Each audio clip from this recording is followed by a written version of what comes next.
Result हुआ है। आप लोग जो भी पूछना चाहते हैं पूछ सकते हैं, वन बाई वन, ठीक है। किसी को कुछ पूछना है कि मैं ही पूछ लूं? आवाज आ रही है ना? निधि जी बधाई आपको। सबसे पहले मैं आपसे पूछना चाहूंगी कि ये इतने सालों से संघर्ष करने के बाद आपको सफलता मिली है, तो एज ए स्टूडेंट टीचर की अहम भूमिका होती है। करण सर से ही मैं सिर्फ पढ़ती हूँ और मुझे कि मैं भी सिलेक्शन लूंगी आप ही की तरह। तो मैं आपसे कुछ जानना चाहूंगी कि आपने कैसे तैयारी किया, कैसे प्रिपरेशन किया, लास्ट टाइम आप इंटरव्यू में क्या मतलब वहां पर किस तरह से आप उसको फोर्स किए हैं? मतलब निधि, इनके कहने का अर्थ मैं बता देता हूँ। जैसे कि इनका कहने का है कि जब लास्ट टाइम हुआ, जैसे अभी आपका 67 में रिजल्ट हुआ, उसके पहले आपका मेंस के बाद फाइनल मेरिट लिस्ट में ना आना, वो कैसा जर्नी रहा आपका? अच्छा, पढ़ाई की अगर प्रिपरेशन की बात की जाए तो प्रिपरेशन मैंने स्टार्ट किया था अपने घर पूर्णिया से। मैं पूर्णिया की रहने वाली हूँ। यहाँ पे मैंने अपना क्लासेस लिया था पीटी के लिए। पीटी में जैसे ही 90 प्लस मुझे आने लगा, मैं पटना चली गई अपने ऑप्शनल के लिए। और मेरा पहला अटेम्प्ट 65 था।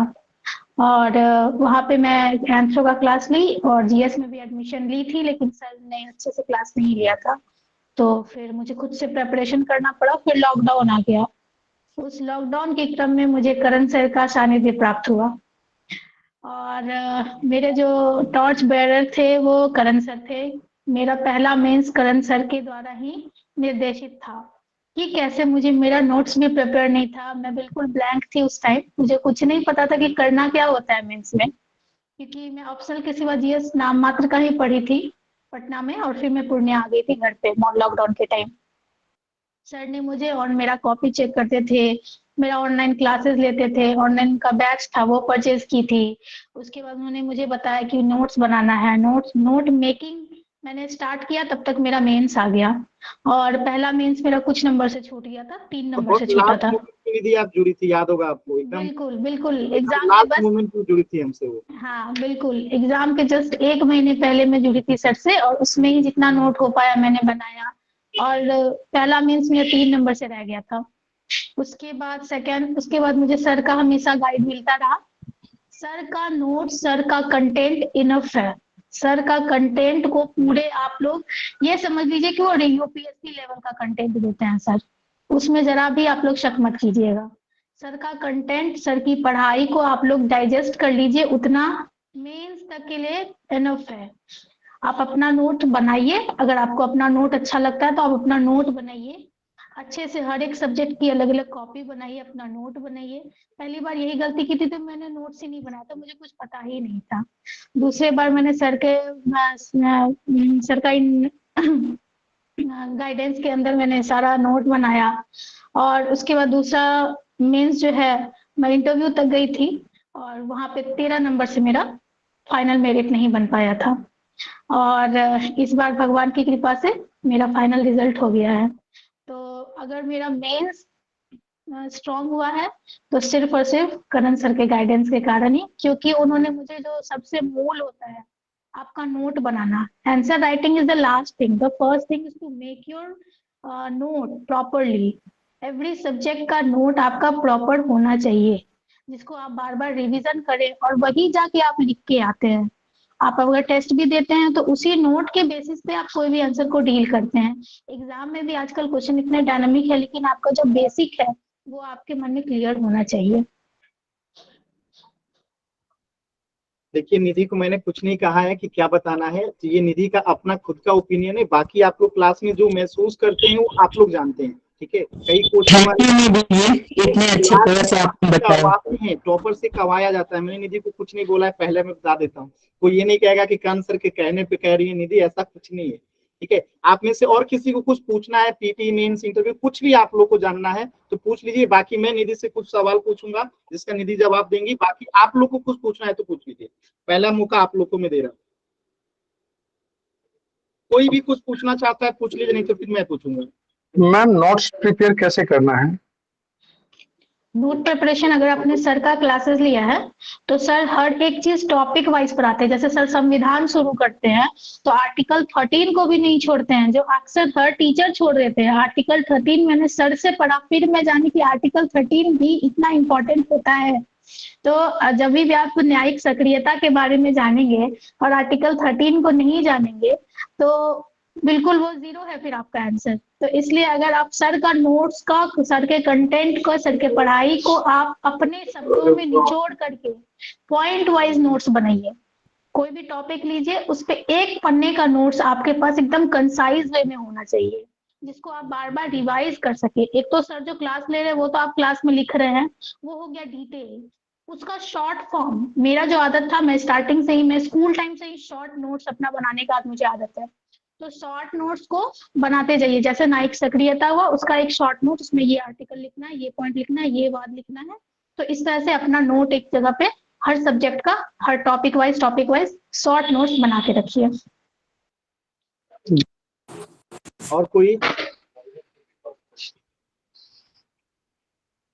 चलिए अब मैं ही कुछ निधि से सवाल पूछता हूँ। एक अक्सर बच्चे मेरे से कुछ सवाल पूछते हैं निधि, एज ए टीचर और एज ए स्टूडेंट। जो सवाल है मैं आपसे पूछता हूँ एज ए स्टूडेंट, आपको जवाब देना है, क्योंकि बच्चे मेरे से पूछते हैं, अभी नहीं पूछ रहे हैं लेकिन पूछते जरूर है कि ऐसे स्टेजेस में क्या करना चाहिए। तो पहला सवाल मेरे से सबसे ज्यादा जो पूछा जाता है, क्योंकि मैं एक ऑनलाइन टीचर हूँ निधि, तो सबसे पहली बात मेरे से पूछी जाती है कि सर मैं एक हाउस वाइफ हूँ, मैं एक जॉब में हूँ, और इन तमाम चीजों के बाद मैं कैसे जो है अपने क्लासेस को करूं या नोट्स बनाऊं। यानी टाइम मैनेजमेंट पे आपका क्या है, टाइम मैनेजमेंट कैसे किया जाए? टाइम मैनेजमेंट में मेरा तो ये, मैं अपने एक्सपीरियंस से बता सकती हूँ कि मैंने बीच में जॉब भी किया था। फाइनेंशियल कंडीशन थोड़ी खराब हो गई, इसके कारण मैंने कुछ जॉब भी लिया था। तो इसके लिए आपको ये करना चाहिए, मेरा ये एक्सपीरियंस है कि जब टाइम कम रहता है तो जल्दी चीजें याद होती है। जो चीज आप जब फ्री रहते हैं, आपके पास पूरे 24 घंटे रहते हैं, उस चीज को आप जब रिवीजन करते हैं तो आपको 2-3 बार लगता है याद होने में। वही चीज अगर आपके पास 3 घंटे ही है तो आप एक ही बार इतने कंसंट्रेट होके पढ़ते हो, क्योंकि आपके पास टाइम है ही नहीं, तो वो आपको एक बार में ही लर्न हो जाता है। ये मेरा एक्सपीरियंस है। तो टाइम मैनेजमेंट इशू नहीं होना चाहिए, डेडिकेशन इशू होना चाहिए कि आप में डेडिकेशन है कि नहीं। क्योंकि ये इन जनरल लोग देखते हैं कि आपको 8 घंटे पढ़ने हैं, लेकिन सबके पास 8 घंटे होते नहीं है। क्योंकि अब जब एक प्राइवेट जॉब करते हैं तो शाम के 6 बजे 7 बजे तक आप बिल्कुल फ्री नहीं हो पाते, उसके बाद का रात का टाइम बचता है। तो मुश्किल से 5 घंटे आप निकाल पाते हैं। 5 घंटे में 5 सब्जेक्ट कवर करना बहुत मुश्किल है। इसीलिए हर एक दिन का एक छोटा सा टारगेट रखना है कि इस सब्जेक्ट में, जैसे क्लासेस तो आप हर दिन हर सब्जेक्ट का कर रहे हो, किसी एक दिन का कर नहीं रहे हो। या फिर अगर 1-2 सब्जेक्ट वाइज, एटलीस्ट 2 सब्जेक्ट को आपको टैकल करना ही पड़ेगा। करंट अफेयर डेली करना पड़ेगा, एडिटोरियल डेली करना पड़ेगा, और 2 सब्जेक्ट, यानी 4 सब्जेक्ट तो ऐसे ही हो रहे हैं। तो 5 घंटे में इस 4 सब्जेक्ट का टॉपिक फिक्स कर लीजिए कि आज इस सब्जेक्ट का ये टॉपिक मुझे कंप्लीट करना है। एडिटोरियल और करेंट अफेयर को डेली करना ही है, उसको छोड़ना नहीं है, क्योंकि वो छूटते छूटते बहुत ही भारी एक बार में पड़ जाता है। तो वो ये चीज आपको करना पड़ेगा, यानी हर एक चीज का टॉपिक फिक्स कर लीजिए कि आज इस सब्जेक्ट का ये टॉपिक मुझे कंप्लीट करना है। तो इस तरह से छोटा छोटा टॉपिक ही बना के छोटा छोटा कंप्लीशन कर करके हम लोग टाइम मैनेज करते हैं। अच्छा, आपने कभी रूटीन फॉलो किया? जैसे बच्चे क्या करते हैं, रूटीन बनाते हैं, रूटीन फेल हो जाता है कि डेली ये पढ़ना है, डेली नहीं पढ़ना है, आगे क्या करना है। आपने कोई रूटीन फॉलो किया? नहीं, रूटीन तो मेरा फॉलो नहीं होता था, लेकिन जब क्लासेस आप करते हैं कोई, मतलब ऑफलाइन क्लास में जब स्टार्टिंग में जाती थी, तो रूटीन ऑलरेडी मतलब ऑटोमेटिक बन जाता है कि इस टाइम में ये करना है, इस टाइम ये करना है। तो मैं कभी लिख के नहीं रखती थी, वो ऑटोमेटिक वो ब्रेन में वो रहता था कि इसके बाद ये करना है। लेकिन जब ऑफलाइन क्लासेस होने, ऑनलाइन क्लासेस होने लगा, उसके बाद आपको मैं कभी रूटीन टाइम वाइज नहीं बनाती थी, मैं टारगेट वाइज बनाती थी कि मुझे सुबह सुबह थोड़ा करंट अफेयर पढ़ना, न्यूज़पेपर पढ़ना अच्छा लगता है। तो करंट अफेयर, एडिटोरियल, ये सब मैं सुबह करती थी। बाकी क्लासेस में अपना दोपहर में, रात में, शाम में सेट लगाती थी। अगर पीटी नजदीक आता है तो 2 सेट लगाना जरूरी होता है। एक सेट मैं शाम में लगाती थी, एक सोने वक्त लगाती थी, तो 2 सेट एटलीस्ट मैं दिन में लगा लेती थी। तो इस तरह से आप किस फेज में है, एग्जाम के किस फेज में है, उसके अकॉर्डिंग अपना रूटीन बनाइए। कोई फिक्स नहीं होता है, टारगेट फिक्स होना चाहिए कि आज मुझे ये टारगेट पूरा करना है। टाइम को फिक्स मत कीजिए, क्योंकि क्या होता है ना कि किसी किसी सब्जेक्ट में 2 घंटे का टाइम दिया था, 3 घंटे लग गया। तो ये सोच के नहीं रखना है कि अब ये तो टाइम खत्म हो गया, दूसरा जो एसएसटी है, अगर हिस्ट्री पढ़ रहे थे और अब पॉलिटी पढ़ना है तो पॉलिटी छोड़ देते हैं। नहीं, जो टारगेट है उसको कंप्लीट करके ही सोना है। अच्छा, एक और सवाल है, जैसे कि बच्चे क्या पूछते हैं कि सर पीटी के लिए क्या पढ़ें, फिर मेंस के टाइम कहते हैं सर मेंस के लिए क्या पढ़ें। आपकी रणनीति क्या थी? जैसे आप मान लेते हैं मेरा एग्जाम है 6 महीने बाद, तो आप यहाँ पे कौन सा अप्रोच अपनाती थी कि 6 महीने बाद जब आपका पीटी है तो क्या करती थी? क्योंकि बच्चों में गलत फहमी चल रही है ना कि पीटी की तैयारी, मेंस की तैयारी, फिर इंटरव्यू की तैयारी, फिर एसए की तैयारी, इन चारों खंडों को आप किस रूप में देखती है? जब सब मैं तैयारी शुरू की थी तो मुझे कुछ पता नहीं था। मैं तो अचानक से ही, मैं एक टेक्निकल बैकग्राउंड से थी, अचानक से ही मैंने इसमें आना तो थोड़ा अलग सा एक्सपीरियंस था। तो मुझे कुछ पता नहीं था, तो मैंने यहाँ पे क्लासेस ज्वाइन किया था, ऑफलाइन क्लासेस। तो मैं तो पहले पीटी पढ़ी थी। तो मैं अपने एक्सपीरियंस के आधार पे ये कहूंगी कि अगर कोई बच्चा अगर शुरू कर रहा है, बिल्कुल उसको एसएसटी के बारे में कुछ भी बैकग्राउंड अच्छा से नहीं ध्यान में है, तो 2 महीने वो सिर्फ पीटी पढ़े, पीटी लेवल की पढ़ाई, जिससे उसको कम से कम ये लग जाए कि मुझे पढ़ना क्या है, ये एसएसटी होता क्या है, ये सोशल स्टडीज क्या है। 2 महीने के बाद वो पीटी और मेंस दोनों को साथ में तभी ही मर्ज कर ले, जो मैंने नहीं किया था क्योंकि मुझे नहीं पता था।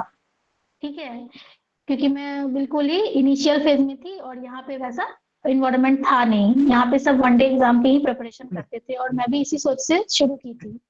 तो वनडे एग्जाम का जो करते हैं वो पीटी को पीटी की तरह करते हैं, मेंस को मेंस की तरह करते हैं, लेकिन जो पीसीएस की तैयारी होती है वो पीटी को मेंस से जोड़ के ही की जाती है।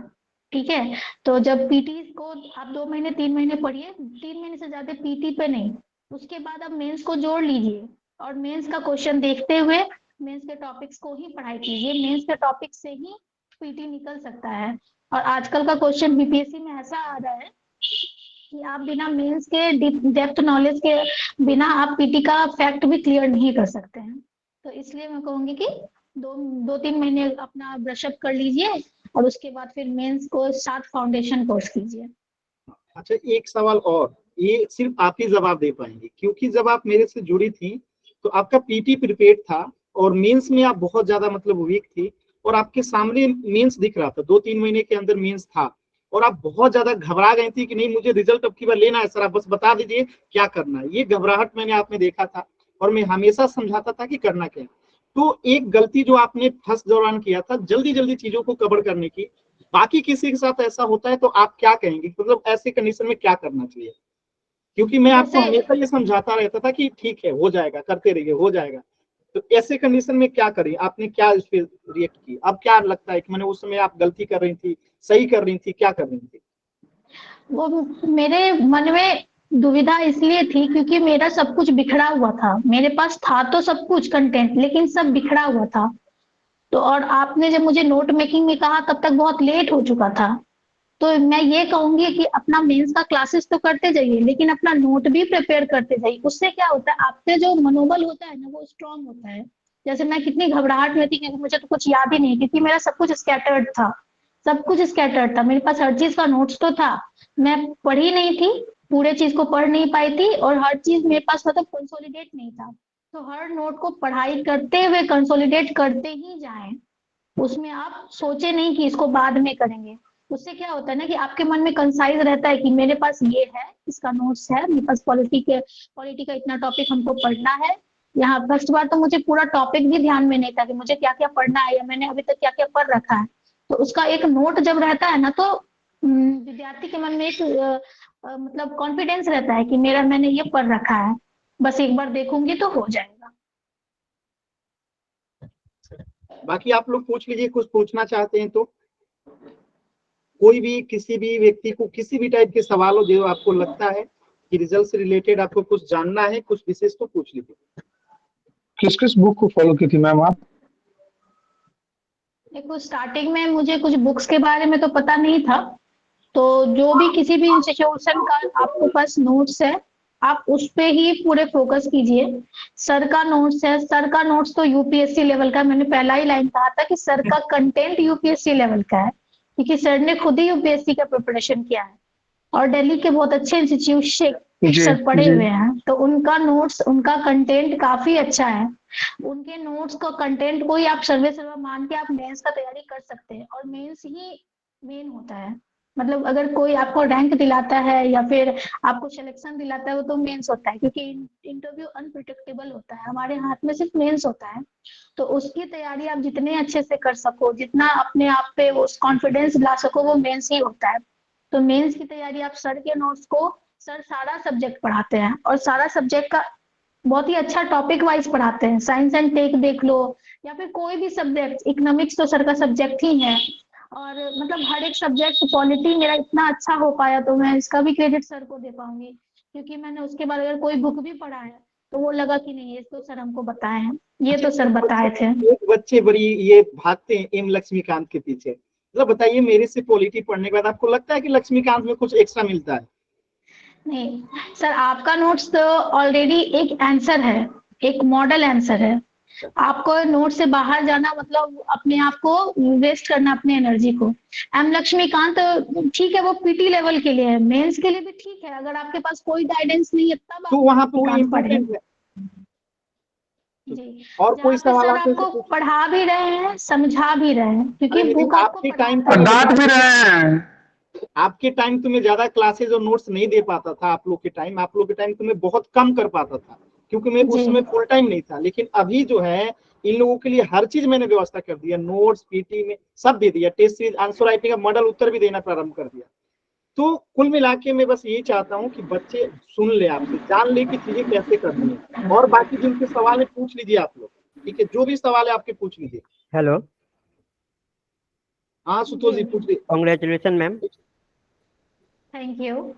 मेरा एक सवाल कि आप एग्जाम में अपने नर्व को कैसे होल्ड करती हैं? मैं 3 बार एग्जाम दे चुका हूँ और सबसे ज्यादा मुझे घबराहट एग्जाम सेंटर पे जाने पे होती है। ऐसे मेरा सब चीज ठीक रहता है। टेस्ट में कहते हैं जब लास्ट में देता हूँ तो वो भी उसमें मेरा नंबर भी बहुत अच्छे आते हैं, लेकिन एग्जाम में अच्छा मैं अपना नर्व होल्ड नहीं कर पाता हूँ।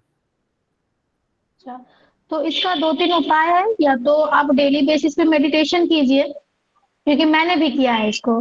और मेडिटेशन मतलब मैंने क्या क्या अप्लाई नहीं किया है अपने आप पे, ये मैं ही जानती हूँ। या कुछ बात तो सर भी जानते हैं कि मैं कितनी अच्छा मैं घबराती आप लोग थी। को कुछ बता दूं निधि के बारे में। निधि जिस काम को करती है ना रम के करती है। जैसे सरस्वती पूजा पे मैंने इनको देखा, ये सिंगिंग भी बहुत शानदार करती हैं, ये डांसिंग भी करती हैं, इनके पास बहुत सारे कला है। ये खुद को जो है काफी चिल रखने का प्रयास करने के लिए बहुत सारे तरीके हैं। आप लोग कहते हैं ना कि जो रिजल्ट लेते हैं, जो सिलेक्टेड कैंडिडेट है बहुत संकुचित रहते हैं, निधि एकदम संकुचित नहीं है। ये जिस चीज को ये करी है ना पूरी ईमानदारी से करती है। इनका सरस्वती पूजा मैंने एक डांस देखा था, आप सोचिए कि एकदम रम के जो काम कीजिए रम के कीजिए, पढ़ाई कीजिए तो बंद कमरे में आपके अलावा कोई होना ही नहीं चाहिए, जम की पढ़ाई कीजिए। और आप अगर सरस्वती पूजा सेलिब्रेट कर रहे हो तो बस रम के अपना सरस्वती पूजा सेलिब्रेट कीजिए। ये माइंड जो आप लोग संकोचित कर लेते हैं ना कि अरे यार हमें तो पढ़ाई करना है, हमें रिजल्ट लेना है, हम समाज से कट जाए, हम पूजा पाठ से कट जाए, ये सब गलत अवधारणाएं हैं। आप समाज के साथ रह के भी पढ़ सकते हो, लेकिन बशर्ते आपका डेडिकेशन एग्जाम के प्रति किस टाइप का है, आप किस माने किस नजरिए से एग्जाम को देखते हैं, कितना डेडिकेटेड है, आपके अंदर उस एग्जाम को लेके भूख है या नहीं है, ये तमाम चीजें। अच्छा निधि एक चीज और बताइएगा बच्चों को, जैसे कि आपको जब ये लगता था कि मतलब अब मेरे से नहीं होगा या फिर मैं थक गई हूँ क्या करूं, क्योंकि एग्जाम प्रिपरेशन में हमेशा ये थकान आता है कि अब मेरे से नहीं होगा, गलत फील्ड चुन लिए या मतलब क्या करना चाहिए, तो आपको क्या लगता था उसमें, आप क्या करते थे? ऐसा तो सर मुझे इंटरेस्ट इतना ज्यादा इसमें आ गया था, जैसे आपने ये शब्द सही सुना कि मैं रम जाती हूँ। जैसे मुझे बीसीए नहीं करना था, लेकिन मैं उसमें इतना अच्छा परफॉर्मेंस की कि टॉपर बन गई, गोल्ड मेडलिस्ट बन गई। उसके बाद मुझे बीएड भी नहीं करना था, तो पटना यूनिवर्सिटी से मैं टॉप 10 में आई। तो ऐसा है कि बीपीएससी में भी मैं रम चुकी थी और मुझे बहुत ज्यादा इंटरेस्ट था, तो मुझे ऐसा नहीं लगा कि मैंने गलत फील्ड चुना है। ये तो पक्का था कि कभी ना कभी तो होगा, लेकिन मेंस मेरे लिए एक हर्डल बन रहा था, क्योंकि बार बार मुझे कुछ नंबर से मतलब फाइनल छूट रहा था। और 2 अटेम्प्ट मेरा काफी मतलब उतार चढ़ाव वाला रहा।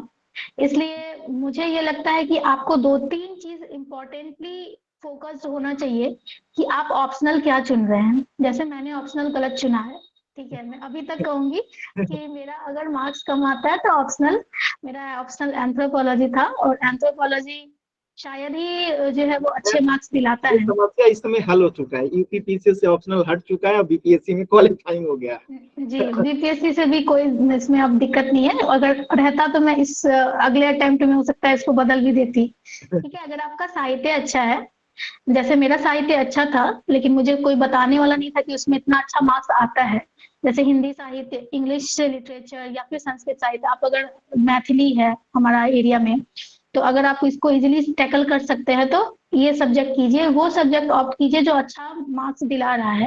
क्योंकि 30 नंबर 40 नंबर का तो ऐसे ही अंतर हो जाता है, जो आपके पोस्ट को 100 का डिफरेंस करवा देता है रैंक में। तो इसलिए ऑप्शनल अच्छे से चुनिए।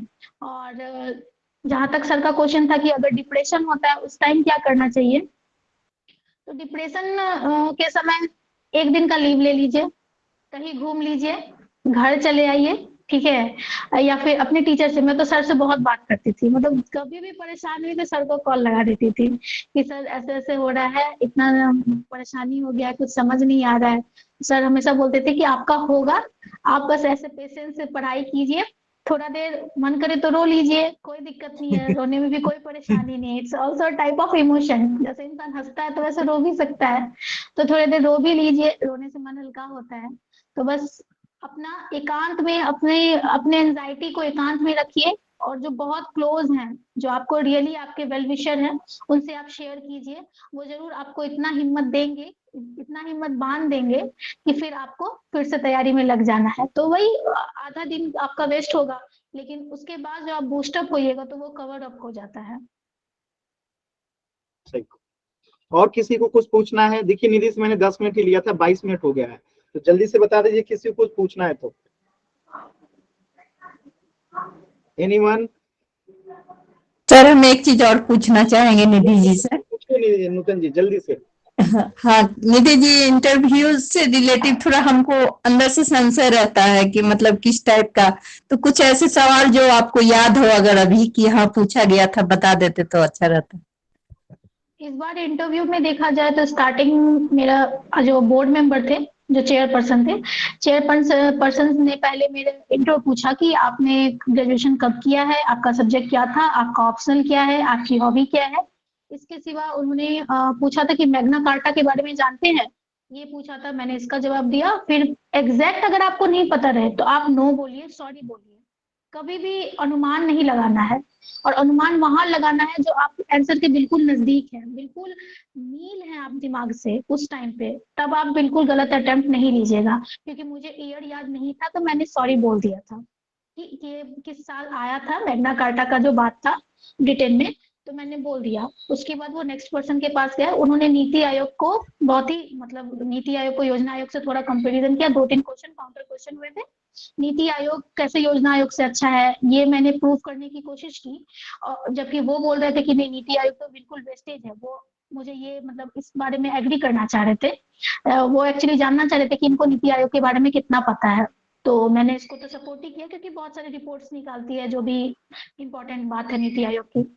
उसके बाद जो थर्ड मेंबर थे उन्होंने मुझे एंथ्रोपोलॉजी से 2-3 क्वेश्चन पूछे, और जो मेन क्वेश्चन था जिसपे लंबा डिस्कशन चला था कि जो ग्राम पंचायत में जो महिलाओं को आरक्षण मिला है, उन्होंने बोला कि इसका कोई प्रभाव मुझे दिखता नहीं है, आप क्या सोचती है इस बारे में। तो इसको बिल्कुल पॉजिटिव वे में रखा मैंने कि नहीं, बहुत ज्यादा जागरूकता आई है। और जो स्थानीय स्तर पे हमारे समाज में जो महिलाओं की भूमिका है, राजनीतिक स्तर पे जो निर्णयन की प्रक्रिया है, उसमें काफी बदलाव आया। तो इस तरह से मैंने इसको पॉजिटिव वे में रखा, और ये थोड़ा लंबा डिस्कशन चला था। उसके बाद फिर मुझसे बीसीए का 1-2 क्वेश्चन पूछा गया और मेरा इंटरव्यू खत्म हो गया, क्योंकि इस बार इंटरव्यू बहुत ही कम टाइम का था, एक शिफ्ट में 96 बच्चे का लिया जा रहा था, तो वही 10 से 15 मिनट का चला होगा मेरा इंटरव्यू। चलिए मैं बता दूं, इंटरव्यू अगर 10+ मिनट होता है तो बहुत शानदार इंटरव्यू होता है। निधि का 15 मिनट चला है, तो इस चीज का ध्यान रखिए। इंटरव्यू जितना लंबा होता है वो पॉजिटिव वे में ही जाता है, ठीक है। चलिए और कुछ पूछना चाहते हैं? दीपिका पूछिए। दीपिका कुछ पूछना है? जी sir. Hello ma'am. Hello. Hello, congratulation ma'am. Thank you ma'am मेरा एक क्वेश्चन था कि जैसे मैं एक हाउसवाइफ हूँ, मदर भी हूँ, तो हमारी स्टडीज में ना बहुत ब्रेक होता है, बहुत सारी अनप्रेडिक्टेबल चीजें होती हैं फैमिली रिस्पॉन्सिबिलिटीज के चलते, तो ब्रेक हो जाता है स्टडीज में। तो ऐसे टाइम पर अपने आप को री एनर्जाइज करने के लिए कि दोबारा फोकस्ड हो, तो क्या करना चाहिए? मे बी आपके साथ भी ये इशू हुआ हो, जैसे आपने जॉब किया बता रहे थे। तो इसके लिए क्या करना है ना कि आपको मोटिवेशनल वीडियो तो बिल्कुल मत देखिएगा, ठीक है, आप सर के क्लास को जी। बार बार देखिए, जो भी सर को आप फॉलो करते हैं उसको बार बार देखिए। उससे क्या होगा ना कि आपका मेंटली वो क्या होता है ना, एक जोनर होता है, एक एरिया होता है दिमाग में जो आपको एक्टिव वो फीडबैक लेता है। जैसे हम लोग का गूगल में फीडबैक होता है ना, जैसा हम लोग देखते हैं, जैसे बीपीएससी का न्यूज देखेंगे तो पूरा बीपीएससी का न्यूज ही भर जाता है फोन में हमारे, जी। होता है ना। वैसा ही एआई लॉगरिथम जो है, एल्गोरिदम हमारे दिमाग में है। तो जितना आप पढ़ाई का वीडियो देखिएगा, आपका दिमाग मतलब उस डायरेक्शन में ही रहेगा और डाइवर्ट ही नहीं होगा। ज्यादा से ज्यादा आप पढ़ाई का वीडियो देखते रहिए, सर का क्लासेस को आप बार बार देखते रहिए, आपको कभी डिमोटिवेशन होगा ही नहीं। लगेगा चलिए अच्छा ये वाला पॉइंट अच्छा था, थोड़ा कॉपी निकाल के लिख लेते हैं। कॉपी जैसे निकालिएगा फिर आपको पूरा नोट वो बन जाएगा। तो बस यही चीज है, मोटिवेशन वीडियो की जरूरत नहीं होती है, ना ही किसी मोटिवेशन की जरूरत होती है। जरूरत होती है अपने उस दिमाग का जो लॉगरिदम है, जी। एल्गोरिदम को आप वो बीपीएससी के या फिर जो पीसीएस की आप तैयारी कर रहे हैं उसके मोड में ले आना है। एआई क्या करता है, हमारे फोन में जो चीज हम यूट्यूब पे सर्च करते हैं ना, वही हमको गूगल क्रोम में भी दिखता है ना। तो वो क्या होता है, वो एआई एल्गोरिदम को क्या कर रहा है, मैच करते जा रहा है। तो वही दिमाग में भी एआई है, ठीक है। दिमाग में जो वो एल्गोरिदम है वो मैच करते जाएगा, दिमाग आपका उसी का बारे में सोचेगा। जब हम प्रिपरेशन करते थे तो दिमाग में बस वही चलने के लिए यूट्यूब में सिर्फ पढ़ाई की ही चीज देखते रहना है, तो वो दिमाग में ऑलरेडी चलते रहेगा और प्रिपरेशन हो जाएगा आपका। आपके अंदर अगर दृढ़ विश्वास है तो हो जाता है, ये चीज तो है। परसिवियरेंस बहुत इंपॉर्टेंट है इस एग्जाम के लिए, किसी भी पीसीएस एग्जाम के लिए। इसका थोड़ा सा आंसर मैं दे देता हूँ। देखिए, करना कुछ नहीं है, आपके अंदर डेडिकेशन होगा ना तो वजह आप खुद ढूंढ लेंगे कि हमें पढ़ना है, हमें रिजल्ट चाहिए। देखिए, समस्याओं पे फोकस करना ही नहीं है ना, आप अपने लिए ये देखिए कि कहाँ पे कर सकते हैं हम, कहाँ पे ऑप्शन है कुछ करने का। आप अगर समस्याओं पे फोकस कर देना कि हमारे पास समय नहीं है, हम हाउस वाइफ हैं, हमारे पास जॉब है, तो इतनी कंपटीशन है, 4 लाख बच्चे हैं, उस पर फोकस मत कीजिए। आप उसमें से रिजल्ट के लिए क्या कर सकते हैं वो मैटर है, और वो मैं आपको हर क्लास में बताता हूँ। आपको समय लेके मुझसे बात कीजिए। निधि जब भी डिप्रेस्ड होती थी, जब भी परेशान होती थी, बेझिझक हमसे बात किए। 66 का फाइनल रिजल्ट आने वाला था या आने के बाद, निधि मुझे याद नहीं है एग्जैक्ट, 66 के फाइनल रिजल्ट के पहले या बाद में, निधि काफी मतलब अपने से लेके डिप्रेस टाइप की थी। कॉल करी, बात करी, सब ठीक था।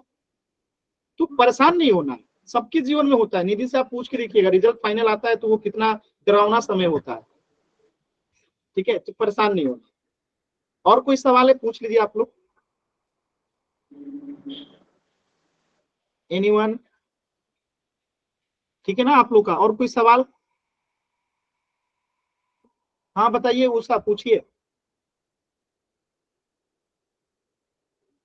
उषा आपका माइक म्यूट है, माइक ऑन कर लीजिए। उषा, शायद उनका माइक ऑन नहीं हो रहा। और कोई एनी अदर?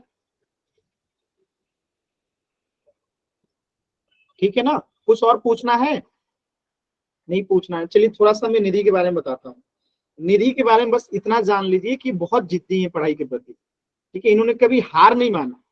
विश्वास मानिए, जिस मूवमेंट पे ये जुड़ी थी, इनके पास इतना कम समय था, फिर भी इन्होंने अपना 100% दिया। भले वो रिजल्ट नहीं हुआ 3 नंबर से, 4 नंबर से, जितने नंबर से भी नहीं हुआ, लेकिन इनका एफर्ट मुझे आज भी याद है। लास्ट मोमेंट पे मैं एक दिन में 10-10 क्वेश्चन देता था लिखने के लिए, ये लोग लिखते थे। इनके साथ में जो 5 लोग थे ना, 5 का सिलेक्शन हो गया।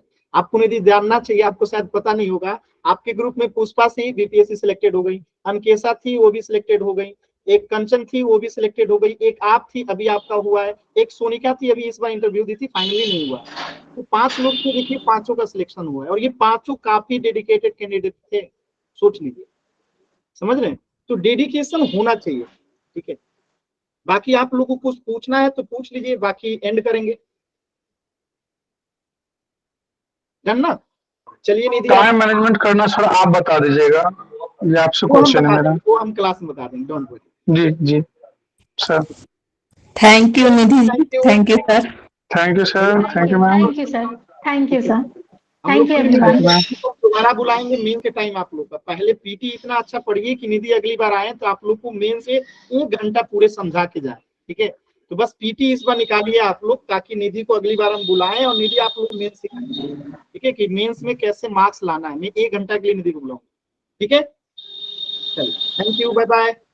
All the Thank you, best sir. New journey के Thank लिए। you. Thank okay you, bye sir. Sir bye bye ma'am bye. Okay thank you. Thank you. Sir Bye, everyone. Bye Bye. Bye.